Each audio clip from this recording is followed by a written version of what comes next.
predictive models. So we talked about the positives of the predictive models. What are the issues or what are the challenges that we may encounter while implementing and relying on the predictive model? So there are some implementation considerations. How do you do the threshold setting? So the threshold setting would mean that what is the bottom line? Knowingly we don't want to investigate further, and there is a possibility that, for example, you don't want to order resting EKG and you want to rely heavily on NT-proBNP. So yes, you may miss certain cardiac cases that you would have detected had you ordered the resting EKG, right? So you are giving away something. But on the other hand, NT-proBNP, if you order, it would be so easy to add NT-proBNP on the blood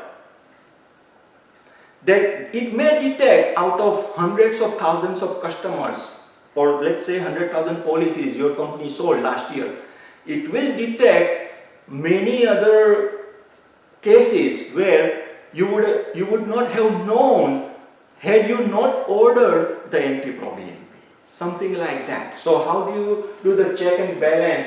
What could be the threshold setting where you meet your minimum profitability requirement, yet you try to attract the more customers using these predictive models and the technology? Now in that process, I know you are not a data scientist, but just to give a brief idea, sometimes you will have retrospective data and the study, because you have to have enough claims, you have to have the policy in force up to a certain point to figure out whether it's working or not. It may be the case, it may not be the case. So you may have to go with either way and move on. So either you don't have the data, or you have the data but not enough data to compare and to conclude logically that yes, our assumptions are correct or not, or it requires some modifications. So not having data or having inadequate data, those are the limitations that we may face. Of course, it would have a change in the underwriting, the field underwriting. How do we communicate to the agent broker what machine did, artificial intelligence did, why they did, how these predictive models are working. I have been selling the life insurance for 20 plus years, and this customer told me that his doctor says he's fine, and you guys are ordering one more requirement. Why? So these are the typical things home office underwriters would hear from the agent or the broker. So communicating to the field would be difficult, even while sitting down, and I will get further into the next slide about the field underwriting.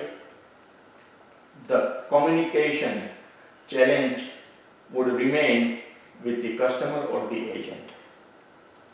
So as I was saying here in the prior slide about the field underwriting. So let's say for those of our field partners who are out there, agent or the broker, you are familiar with this. You deal with hundreds of potential customers. Out of those 100 customers, 5 or 10 may be interested, and then you follow up with them. 1 or 2 may end up buying, sitting down with you and do the paperwork. And it depends. It could be more, it could be less, depending upon who you are, agent, broker, what kind of market you specialize in. You just try to capture the young customers, senior citizens, so on and so forth. Think this way. With the accelerated underwriting program that has been the trend in the last 4 or 5 years, and down the road or maybe in near future, the automated underwriting, although a couple of companies have started, but they are at a piloting level, that needs to be monitored and see how the things are setting up. Imagine with better and advanced technology, you may be filling out the application and right there and then If there are no red flags, no requirements, depending upon certain age, certain face amount, certain categories of scenarios, it just quickly flies. So you may have a day where you just start the conversation, you check online, you fill out online, and you may get the approval right there and then. It is a possibility. So see where we are headed, what may come as you converse with the ultimate customer. So things may change. You may have a customer, they may say, you know what, I don't want to buy a life insurance, but next month I am going out of country. I just need a life insurance policy that if something happens to me when next 4 weeks I am out, can you sell me something so that if something goes wrong with me, my family is protected? Or someone may say, you know what, I am going to go out and do scuba diving. Do you provide anything that can protect me if something goes wrong while I am doing scuba diving or hang gliding or parachuting or mountain climbing?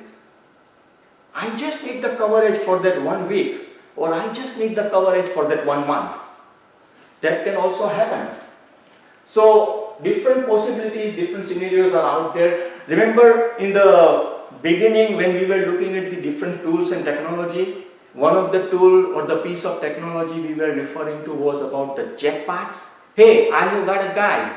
Instead of calling the home office underwriter, you can converse with the advanced version of Siri or Alexa, right?